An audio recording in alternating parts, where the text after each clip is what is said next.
when the high school kids that shot up Columbine wrote about their philosophy, and the most telling aspect of their philosophy was their judgment of existence. They did, you can read this on the net, their conclusion at the great age of 19 was that the tragedy of existence was such that being itself was corrupt, that because people suffered and because the world was a dangerous and terrible place, that being itself should be eradicated. And this is a very common judgment. It's far more common than people think.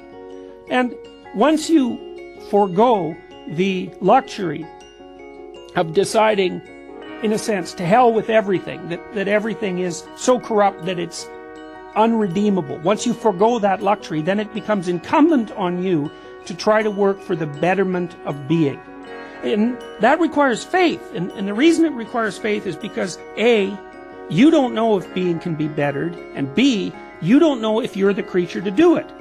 But the peculiar thing is that you will never find out if being can be bettered or if you're the creature to do it until you assume that it can be bettered and you assume that you are the creature to do it. Critics of religious thinking believe that what faith means is the willingness to suspend rational judgment and swallow any old thing, no matter how absurd. And that's not what faith means at all. What faith means is the willingness to put yourself on the line in pursuit of those things that you find deeply meaningful. And that's why so many great philosophers, such as Soren Kierkegaard, emphasize above all the role that faith plays.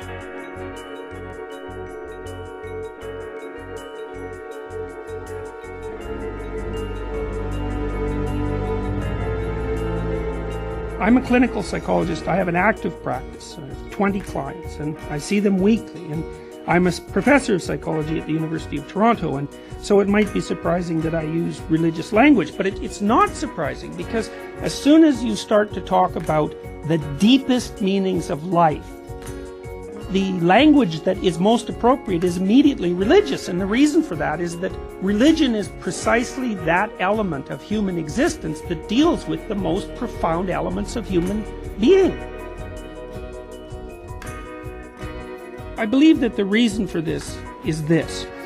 In some sense, human existence is so contradictory that it's, in a manner, technically impossible. We're limited creatures and we face unlimited catastrophe, in that everything we know will disappear and everyone we love will die. And so that makes existence, human existence, in a sense, existentially impossible. But the religious impulse combats that, in a sense, because the religious impulse opens up to the human being the possibility that there is sufficient absolute within to serve as an antidote to the absolute without.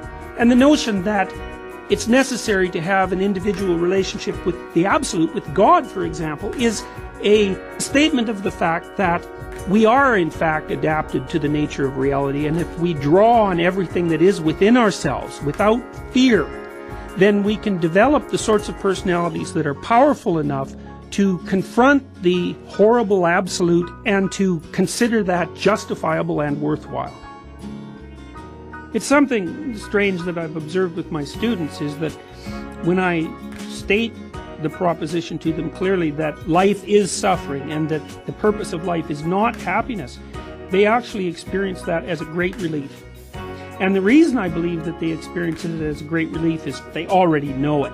You know, even if they wouldn't necessarily articulate that, their experience has taught them that life is complex and tragic and difficult. And the problem with the public portrayal of the ideal state of humanness as happiness is that it makes all of these people, these young people, feel ashamed of their own suffering. They feel that if they're suffering and if they find their life tragic in its essence, that means that there's something wrong with them. And instantly that makes it impossible for them to communicate anything real about their own tragedy.